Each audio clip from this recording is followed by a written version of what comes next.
6 में second exercise 6.2 देखिए। First question book में देखिए, आप लोग बुक भी खोल के रखिए, फिगर ड्रॉ है ऑलरेडी, फिगर्स मैंने यहाँ बना रखा है। आपको क्वेश्चन में पहले x और y की वैल्यू फाइंड आउट करनी है, उसके बाद ये प्रूव करना है, शो करना है कि A B is parallel to C D होगा या नहीं होगा।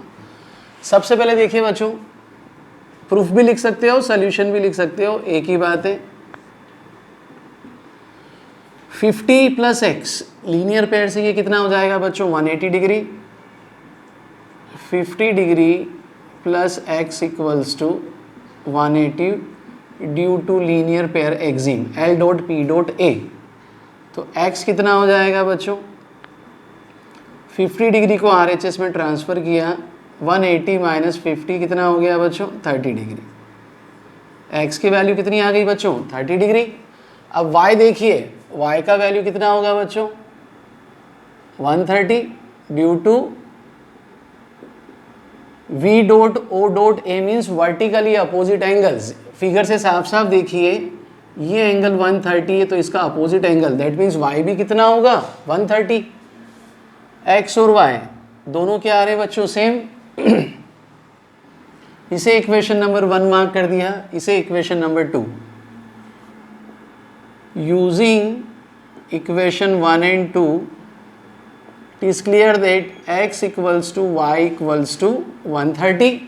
दोनों की वैल्यू सेम है। अब बच्चों देखो बच्चों, जब भी आपको टू लाइंस पैरेलल प्रूव करनी है तो तीन कंडीशन होती है, pair of corresponding angles are equal prove कर दें, या pair of alternate angles are equal prove करें, या को इंटीरियर एंगल्स आर इक्वल। तो यहाँ साफ साफ क्लियर है, देखो x और y दोनों सेम आ रहा है, तो ये किस टाइप का एंगल बन रहा है बच्चों, Z shape, that means pair of alternate angles. तो हम लिखेंगे using 1 and 2, x equals to y equals to 130 degree, but they form a pair of alternate angles, so we can say that line AB is parallel to line CD। First question is over। Next अब second question देखेंगे। Question number second देखो बच्चों, book में figure दिया हुआ है, condition क्या given है, A B is parallel to C D. Line A B और सी डी पैरेलल है, और सी डी और ई एफ पैरेलल है, और वाई और जेड का रेशो हमें दिया है बच्चों 3:7। तो सबसे पहले देखिए, मैंने यहाँ point P Q R S T mark कर दिया है। अब देखिए एंगल जेड दिख रहा है, ये एंगल भी कितना होगा बच्चों, Z, due to alternate angles. देखिए एंगल क्या है आपके पास, angle C R S equals to which, R S F. Angle C R S that should be angle which R S F. Reason हो गया, दोनों जेड के इक्वल होंगे, और रीजन क्या हो गया बच्चों, ऑल्टरनेट एंगल्स। भाई दोनों लाइंस पैरेलल है, देखो जेड का शेप बनेगा, जेड हमेशा देखिए कैसे भी हो सकता है, हॉरिजॉन्टल, वर्टिकल, और थोड़ा तिरछा भी हो सकता है। तो ये एंगल जेड है, तो ये भी कितना हो गया बच्चों, जेड। और अब लीनियर पेयर से y प्लस जेड कितना हो जाएगा बच्चों, 180। अब पहले देखिए हमें गिवन है y/z कितना दिया है बच्चों, 3:7। Let y and z are 3a and 7a। Figure से देखिए मैं क्या लिख सकता हूँ, y plus Z equals to 180 degree due to linear pair axiom. y is 3a, z होगा बच्चों 7a, 7a प्लस 3 10a। तो a की वैल्यू हो जाएगी बच्चों 180/10, 0 से 0 कैंसिल। a कितना हो गया बच्चों, 18 डिग्री। हमें वैल्यू किसकी निकालनी है, x की। तो देखिए y कितना है बच्चों, 3a। What is y here, 3a, that means 3 into 18 degree कितना हो गया, 54 डिग्री। अब देखिए A B parallel to C D है, A B is parallel to C D and PT is a transversal. PT is a transversal. So what? Co-interior angles are supplementary. हमेशा ध्यान रखिए, तीन कंडीशन, ऑल्टरनेट एंगल्स इक्वल होते हैं, corresponding angles equal होते हैं और को इंटीरियर एंगल हमेशा सप्लीमेंट्री होते हैं यदि आपको लाइंस पैरेलल और ट्रांसवर्सल वाला केस दिया हुआ है। तो यहां लिखेंगे आप को interior angles are supplementary. y कितना आ गया था बच्चों? 54। y के प्लेस पे 54 लिखिए। x कितना हो जाएगा बच्चों? 180 माइनस 54। 180 में से 54 को माइनस किया 126। So x equals to 126 degree. हाँ देखिए बच्चों, क्वेश्चन नंबर 3। क्वेश्चन में आपको फिगर ड्रॉ है, गिवन इंफॉर्मेशन है A B is parallel to C D and F E perpendicular to C D, that means this angle is 90 degree. और पूरा question में आपको ये एंगल दिया हुआ है बच्चों जी ई डी 126 और हमें तीनों एंगल निकालने हैं। सबसे पहले देखिए एंगल ए जी ई, ध्यान दीजिए ए बी पैरेलल टू आपको क्वेश्चन में गिवन है सी डी, तो ए जी ई एंगल किसका? जी ई डी का क्या होगा बच्चों? ऑल्टरनेट इंटीरियर एंगल होगा। तो आप लिखेंगे since A B is parallel to C D and E F as a transversal, so angle A G E is equals to which? G E D. वापस देखिए बच्चों एक बार, A B parallel to C D question में given है और F E perpendicular है 90 degree. तो सॉल्यूशन कहाँ से शुरू कर रहा हूँ? जब दो लाइंस पैरेलल हैं और जी ई देखिए एज ए ट्रांसवर्सल है, तो ये दोनों एंगल कौन सा? एंगल ए जी ई और angle this G E D दोनों क्या होंगे बच्चों? सेम। Reason alternate angles. तो अब क्वेश्चन में आपको गिवन है जी ई डी कितना दिया हुआ है, but angle G E D we given how much? 126। So angle AGE is also how much? 126 degree. AGE कितना हो गया बच्चों? 126। ये आंसर लिखते जा रहे हैं। अब दूसरा हमें निकालना है बच्चों GEF। अब देखिए हमें ये क्वेश्चन निकालना है, ये वाला एंगल GEF। तो देखिए पूरा एंगल GED, एंगल GED कितना है बच्चों? 126। और GED को हम लिख सकते हैं angle GEF plus which? Angle FED। और परपेंडिकुलर दिया है तो FED की वैल्यू कितनी हो गई बच्चों? 90। Angle GEF plus 90 equals to 126। So angle GEF 126 minus 90 कितना हो जाएगा बच्चों? 36। एंगल GF कितना आ गया बच्चों? 36 डिग्री। GEF आंसर कितना हो गया बच्चों? 36 डिग्री। अब बचता है बच्चों एंगल FGE। FGE ये वाला एंगल फाइंड आउट करना है। तो फिगर से साफ साफ क्लियर है, ये एंगल और ये एंगल पूरा मिला के बच्चों कितना बन जाएगा लीनियर पेयर से? 180। Angle AGE, angle AGE plus angle FGE, angle कितना बच्चों? FGE 180 degree due to linear pair axiom. और AGE कितना क्वेश्चन है बच्चों हमारे पास? हमने फाइंड आउट किया था हाउ मच? 126। तो FGE हो जाएगा बच्चों, ट्रांसफर कर देंगे।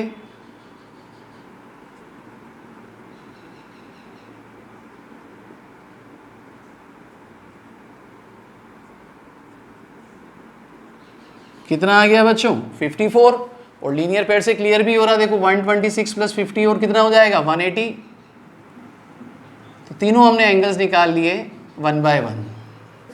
क्वेश्चन नंबर 4 देखिए बच्चों, फिगर ऑलरेडी बुक में बना हुआ है। PQ और ST एक दूसरे के पैरेलल है। एंगल PQR का वैल्यू 110 दिया है और एंगल TSR 130 डिग्री दिया हुआ है और आपको फाइंड आउट करने के लिए कहा है QRS। तो ये क्वेश्चन इंपॉर्टेंट क्वेश्चन है बच्चों, जो भी ऐसा क्वेश्चन जहाँ कंस्ट्रक्शन है वहाँ आपको लर्न होना चाहिए कि कैसे करना है। तो यहाँ से बच्चों मैं R से एक पैरेलल लाइन ड्रॉ कर रहा हूँ, यहाँ मैं R से एक लाइन पैरेलल ड्रॉ करूँगा, चाहे वो PQ के करूँ चाहे ST के। तो देखिए I am drawing here, this is a line, से MN मार्क कर दिया,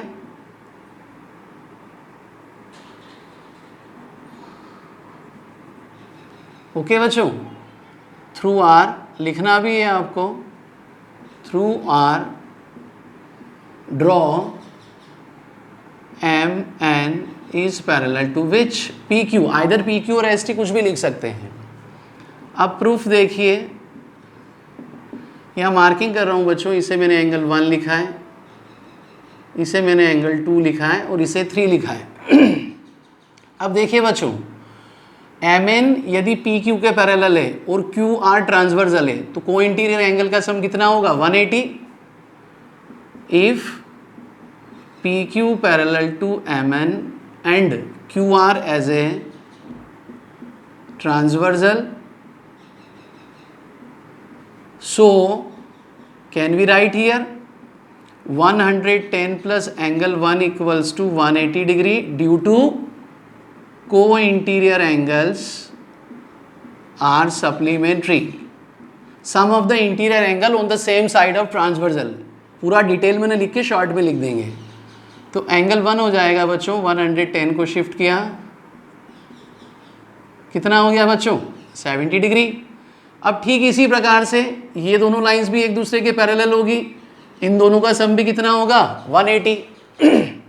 एक चीज़ आप शो कर दीजिएगा, MN पैरेलल टू PQ हमने कंस्ट्रक्शन से लिया है, PQ parallel to ST given है बच्चों, this is given, this is by construction. So how can we say, we can say MN is parallel to ST, two lines which are parallel to same line, then they are parallel to each other. So here MN parallel to ST and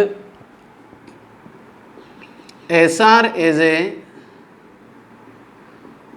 transversal, so which co-interior angles are supplementary, 130 plus 3 equals to how much 180। एक बार reason mention कर दिया है, फिर आपको mention करने की ज़रूरत नहीं है। एंगल 3 हो जाएगा बच्चों 180 माइनस 130 कितना आ गया बच्चों 50। एंगल 3 की वैल्यू कितनी हो गई बच्चों 50 ऑफ डिग्री। अब हमें एंगल 2 निकालना है बच्चों, सीधा देखो 1 + 2 + 3 कितना बन रहा है स्ट्रेट एंगल। आप लिख देंगे angle 1 + 2 + 3 equals to 180। Reason straight line है तो स्ट्रेट एंगल फ्रेम करेगी। 1 कितना आया था बच्चों 70 ऑफ डिग्री, 2 हमें फाइंड आउट करना है, 3 कितना है बच्चों 50, 70 + 50 कितना हो गया बच्चों 120। तो एंगल 2 हो जाएगा बच्चों 180 माइनस 120 ट्रांसफर कर दिया, angle 2 equals to how much 60 of degree. अच्छा क्वेश्चन है बच्चों। अब क्वेश्चन नंबर 5 पे आओ बच्चों। फिगर को देखो, फिगर में AB और CD एक दूसरे के पैरेलल लाइन है, एंगल APQ आपको 50 डिग्री दिया है और PRD कितना दिया है 127 डिग्री, और फाइंड आउट करने के लिए कहा है X और Y की वैल्यूज निकाली है। तो देखिए सोल्यूशन क्या होगा, सॉल्यूशन AB और CD दोनों लाइंस पैरेलल है बच्चों, तो 100% ये वाला एंगल और X क्या बना रहे हैं alternate angle. AB parallel to CD and PQ as a which transversal, so which angle APQ equals to which X, reason alternate angles, but APQ is how much, we have to given already in question 50, so value of X is how much 50 of degree। अब देखिए Y का value निकालना है, exterior angle property use कर सकते हैं बच्चों, alternate angle से भी कर सकते हैं, कई तरीके हैं। तो अब वापस आप ध्यान दीजिए, मैं यहाँ पे यूज कर रहा हूँ exterior angle property in triangle PQR by using exterior angle property. Exterior angle property short में लिख रहा हूँ EAP ऑफ ट्राइंगल। तो क्या होता है बच्चों एक्सटीरियर एंगल प्रॉपर्टी में? Exterior angle is always equals to sum of its interior and opposite angle. किसी भी ट्राइंगल का एक्सटीरियर एंगल हमेशा उनके इंटीरियर अपोजिट एंगल्स के सम के इक्वल होगा। तो यहाँ से साफ साफ क्लियर है, angle PRD equals to x plus Y. We have to given PRD is how much 127 degree, x we already find out 50 of degree, so what we obtained y transfer किया मैंने left side में, 127 में से 50 को minus किया बच्चों 77 degree. So x equals to 50 and y equals to 77 degree. Page number 104 पे question number 6 को रीड आउट कीजिए बच्चों। Figure 6.33, we have to given PQ and RS, they are plane mirror placed parallel to each other. PQ और RS दोनों plane mirror हैं जो कि एक दूसरे के पैरेलल रखे हुए हैं बच्चों। Okay, a incident ray AB strike, incident ray AB इस मिरर के ऊपर स्ट्राइक करेगी, इंपैक्ट करेगी, टकराएगी और BC पाथ के अलोंग देखो ऐसे रिफ्लेक्ट होके RS मिरर को C पे इंपैक्ट करेगी और फिर CD के अलोंग वापस रिफ्लेक्ट होके निकल जाएगी, ऐसा क्वेश्चन में कहा गया है। और हमें प्रूव करने के लिए कहा है कि AB is parallel to CD। यहाँ थोड़ी फिजिक्स भी यूज होगी बच्चों। सबसे इंपॉर्टेंट क्वेश्चन है इस टॉपिक का, 5 स्टार रेटिंग है इसकी। सबसे पहले यहाँ कंस्ट्रक्शन देखिए बच्चों, परपेंडिकुलर्स ड्रॉ कर रहा हूँ। B से RS मिरर पे मैंने BM ड्रॉ किया और C से बच्चों मैंने PQ मिरर पे CN किया। और यहाँ नंबरिंग कर रहा हूँ देखो एंगल्स की 1 2 3 4।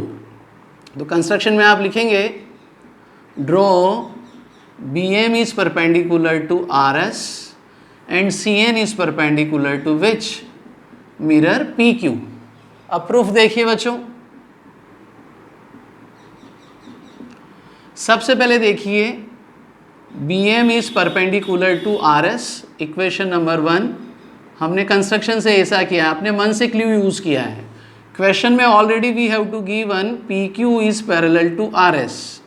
तो बच्चों देखिए यूजिंग 1 and 2 हम ऐसा लिख सकते हैं कि BM PQ के लिए भी क्या होगा, देखो बच्चों perpendicular, BM is also perpendicular to PQ।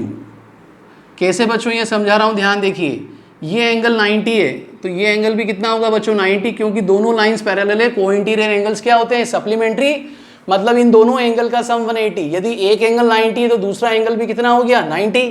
तो BM is perpendicular to PQ हमने अभी यहाँ पे प्रूव कर लिया। अब हमने कंस्ट्रक्शन में एक और लिखा था बच्चों, CN is perpendicular to PQ by construction.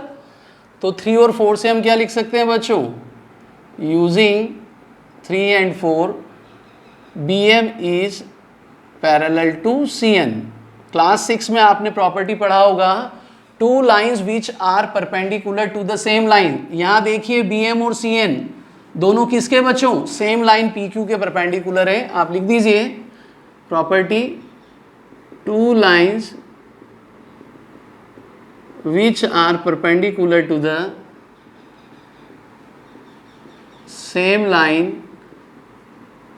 then they are parallel to each other।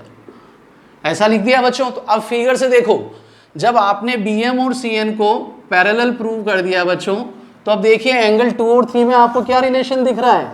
Angle 2 और 3 में साफ साफ रिलेशन दिख रहा है। देखो कि 2 और 3 कैसे एंगल है बच्चों, alternate angle. So we write here angle 2 equals to 3। Reason लिखेंगे आप ऑल्टरनेट एंगल्स। अब यहाँ आने पे देखो मैं दोनों तरफ 2 से मल्टीप्लाई कर रहा हूँ, मल्टीप्लाइंग बाय 2 बोथ साइड, दोनों और 2 से मल्टीप्लाई कर दिया। अब इसे ब्रेक करके स्प्लिट करके ऐसा भी लिख सकता हूँ बच्चों, एंगल 2 + 2 और ये हो गया एंगल 3 + 3। जैसे x + x कितना होता है 2x, क्वांटिटी में यदि उसी क्वांटिटी को ऐड करेंगे, सेम क्वांटिटी ऐड करने पे रिजल्ट कितना हो जाता है, डबल। अब देखिए यहां थोड़ा सा मैं फिजिक्स बता रहा हूं आपको, यूजिंग लॉज ऑफ रिफ्लेक्शन, आपने छोटी क्लासेस में पढ़ा होगा, angle I equals to R, that means angle of incidence equals to angle of reflection. ये जो इंसिडेंट रे और बीएम क्या है बच्चों, नॉर्मल, तो इंसिडेंट रे और नॉर्मल के बीच में जो एंगल बनेगा ये होगा एंगल ऑफ इंसिडेंस, और नॉर्मल और रिफ्लेक्टेड रे के बीच में बनेगा ये होगा बच्चों एंगल ऑफ रिफ्लेक्शन। तो इस फिगर से क्लियर है, ए बी इंसिडेंट रे और बी सी क्या है, रिफ्लेक्टेड रे, बी एम क्या हो गया बच्चों, नॉर्मल। तो यहां से मैं लिख सकता हूं angle 1 equals to 2 and angle 3 equals to 4 as per laws of reflection. आपको मेंशन करना है angle of incidence equals to angle of reflection. अब इस 2 के प्लेस पे क्या लिख सकता हूं बच्चों, 1, क्योंकि हमने शो कर दिया 1 equals to 2। 3 as it is, इस 3 के प्लेस पे क्या लिख सकता हूं बच्चों, 4, क्योंकि 3 इक्वल्स टू 4 हमने शो कर दिया है। अब देखो 1 प्लस 2, फिगर से देखो 1 और 2 दोनों एंगल मिला के कौन सा एंगल बन गया, एंगल ए बी सी, और 3 प्लस 4 क्या बन गया बच्चों, बी सी डी। ये हो जाएगा बच्चों angle A B C equals to B C D. अब देखो ए बी सी और बी सी डी किस टाइप के एंगल है बच्चों, साफ साफ पता चल रहा है दोनों एंगल कैसा शेप बन रहा है, इंग्लिश अल्फाबेट जेड बन रहा है बच्चों। देखो वापस ये जेड दिख रहा है बच्चों, दिस इज जेड। देखिए मैं इस ब्लू के ऊपर ये ब्लैक मूव कर रहा हूं, दिस इज जेड। तो ये देखिए पूरा एंगल ये वाला जो भी मैंने बताया था, दोनों क्या हो जाएगा, सेम। तो आप लिख देंगे but they form a pair of alternate angles, so how can we say AB is parallel to CD। Her question prove होने के बाद लास्ट में लिख दीजिए हैंस प्रूव्ड, एक्सरसाइज ओवर।